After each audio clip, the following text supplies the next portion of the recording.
il a vraiment raison en matière d'immigration, car il n'autorise personne à entrer dans son pays. Et la Pologne a également fait du très bon travail à cet égard. Mais la plupart des nations européennes se dégradent. Elles se dégradent.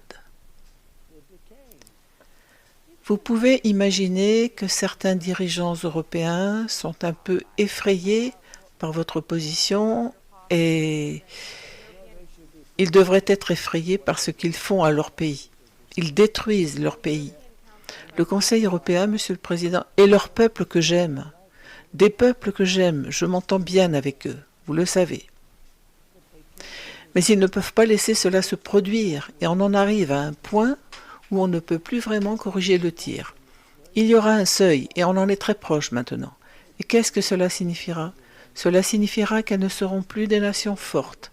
Elles ne seront plus des alliés ou le resteront-elles? Eh bien, elles seront... Cela dépend. Elles changeront évidemment d'idéologie, car les personnes qui arrivent ont une idéologie totalement différente. Mais cela va les affaiblir considérablement. Elles seront beaucoup plus faibles et très différentes.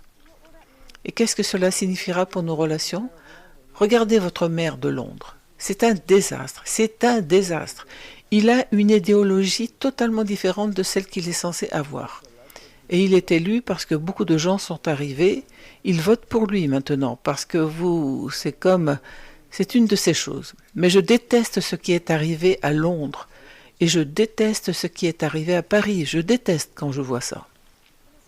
Vous savez, monsieur, parfois c'est difficile à dire quand vous dites ce genre de choses. Avez-vous l'intention d'envoyer un message d'amour vache à nos alliés pour les pousser à faire des réformes, ou pensez-vous que beaucoup d'entre eux sont simplement faibles et que vous ne voulez pas vraiment être leurs alliés? Je pense qu'ils sont faibles, mais je pense aussi qu'ils veulent être tellement politiquement corrects. Je pense qu'ils ne savent pas quoi faire. L'Europe ne sait pas quoi faire. Ils ne savent pas non plus quoi faire en matière de commerce. Je regarde beaucoup la situation commerciale qui se passe là-bas. C'est un peu dangereux. Mais l'Europe veut être politiquement correcte et cela la rend faible. C'est ce qui la rend faible. On dirait que vous souhaitez voir des changements assez importants. Eh bien, je pense qu'il devrait expulser les gens qui sont entrés illégalement dans le pays. Je voudrais vous poser une question sur... Prenez la Suède, par exemple. La Suède était connue comme le pays le plus sûr d'Europe, l'un des pays les plus sûrs au monde. Maintenant, elle est considérée comme un pays très dangereux, plutôt dangereux. C'est même incroyable, c'est un tout autre pays, la Suède.